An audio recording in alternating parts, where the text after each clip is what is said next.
If you live in a small village and think that you can build an international level company, it is not a dream. It is courage. Because big thinking is not about resources, but about self-power.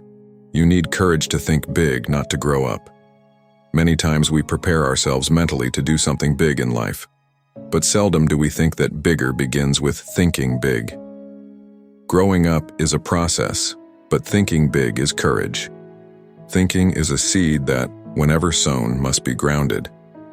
If the land is made up of fear, doubt, and inability, how will the seed grow? The environment around us inspires us to grow up, but the mental strength needed to think big is not taught anywhere. The race for the number in schools, the competition for jobs in college, and the desire for prestige in society have all taught us the safe way. But the safe path always forces us to think small. When I was 22 years old, I had to make a big decision, to leave a stable job and choose a new path. At that time, I consulted a lot of people.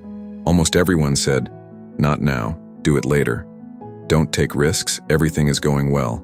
It's okay to dream big, but bread comes first." Hearing these things, a question came to mind again and again. Do you really need time to do big, or do you have the courage to think big?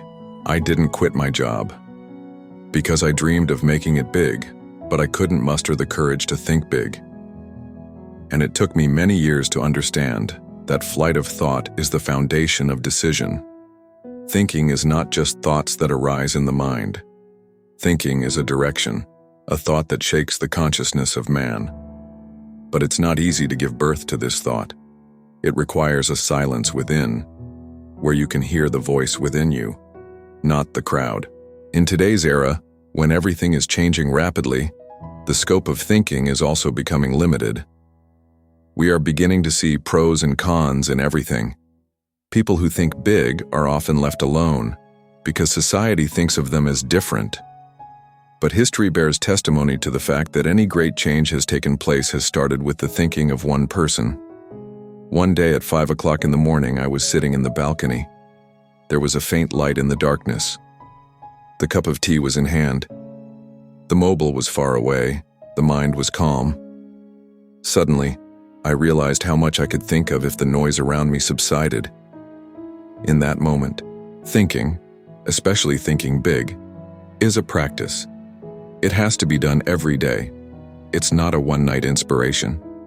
Thinking big doesn't just mean becoming Ambani or building a Tesla. Sometimes thinking big means forgiving yourself, admitting your grief, or being able to explain to your child without scolding him. Self-reflection has been given a lot of importance in our culture, but today, self-reflection is considered a waste of time because they don't get the money right away. We think about what the world likes, not what we ourselves like. I was once traveling on a train. An elderly man was sitting nearby. He asked me, "Son, what do you do?" He laughed and said, "You're absolutely right. There are many who do, but there are few who think." That sentence deepened my thinking. Thinking never ends, but the direction must be fixed. When you start thinking big, questions arise within you. Why not? Why not? Can I? People often say, we have to grow up, but they think what everyone else thinks. Real change comes when you think what no one else dares to think. You don't look at the crowd, but the crowd looks at you. If you live in a small village and think that you can build an international level company, it is not a dream, it is courage. Because big thinking is not about resources, but about self-power.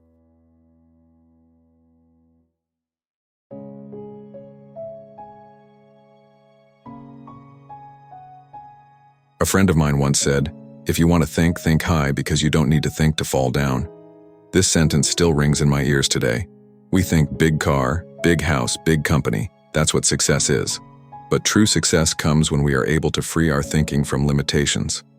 Today, when we are living in the digital age, millions of thoughts come to us every day. But which of them is the bigger idea is only understood when we put aside our fears, doubts, and laziness. Thinking big is a journey. It's a journey. Every human being has the power within him that can make him different from the rest of the world.